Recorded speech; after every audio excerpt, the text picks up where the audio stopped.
Hi friends, நம்ம last வீடியோவில் வெள்ளை முக்கடலையின் நன்மைகள் பார்த்தோம். இப்போது அது சின்ன மசாலா கிரேவி எப்படி செய்கிறதுன்னு பார்க்கலாம். அதுக்கு ஜாரில் 2 மீடியம் சைஸ் வெங்காயம், தக்காளி, சோம்பு, சீரகம் அதை தனியாக அரைக்கிறதுக்காக எடுத்து வச்சுக்கணும்.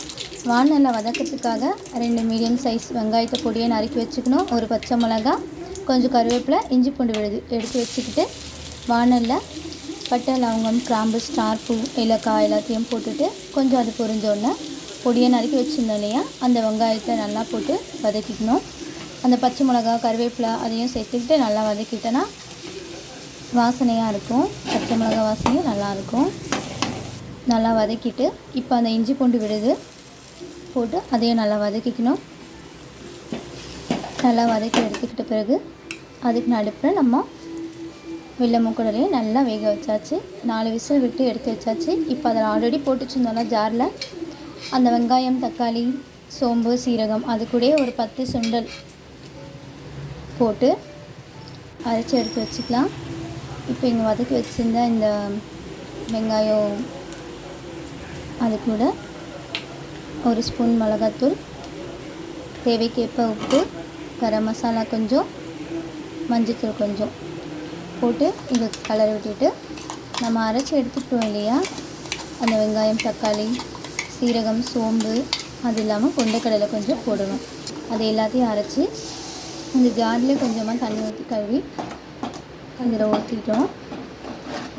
ஊற்றிட்டோன்னா கலர் பாருங்கள், கலர் சேஞ்ச் ஆகுது.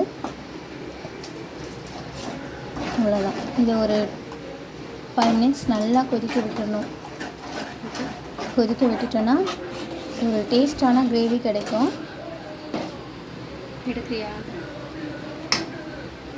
பண்ணு எடு. ஒரு 5 மினிட்ஸ் இது பண்ண உடனே வேக வச்சு கொண்ட கடையில் பாதியை போட்டுட்டு ஒரு 10-15 சுண்டல் மட்டும் எடுத்து வச்சுக்கணும். ஏன்னா அதை மத்தில் லைட்டாக மசிச்சு போட்டோன்னா இன்னும் கொஞ்சம் டேஸ்ட்டாக இருக்கும். பாருங்கள், மத்தில் லைட்டாக ஒன்றும் பாதியமாக சொல்லுவாங்க இல்லையா, அதை மாதிரி லைட்டாக மசிச்சுட்டு அது சேர்த்தோன்னா இன்னும் நல்லாயிருக்கும். மசிச்சுட்டு இப்போ சேர்த்துட்டோன்னா குழம்பு கொதிக்குது. இதை சேர்த்துட்டோன்னா அவ்வளோதான். ஒரு கலரிட்டோன்னா சுவையான டேஸ்டான ரொம்ப உடம்புக்கு ஹெல்தியான வெள்ளை மூக்கடலையும் சின்ன மசாலா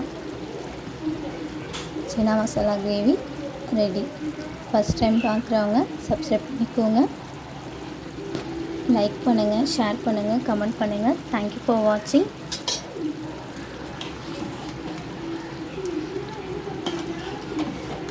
பாருங்க, பார்க்க எவ்வளோ சூப்பராக இருக்குது. இது சப்பாத்தி கூடயும் சர்வ் பண்ணலாம். சப்பாத்தி, பரோட்டா, பூரி சாப்பாட்டுக்குமே செய்யலாம். நல்லா ஹெல்தியான ஒரு ரெசிபி. தேங்க்யூ ஃபார் வாட்சிங்.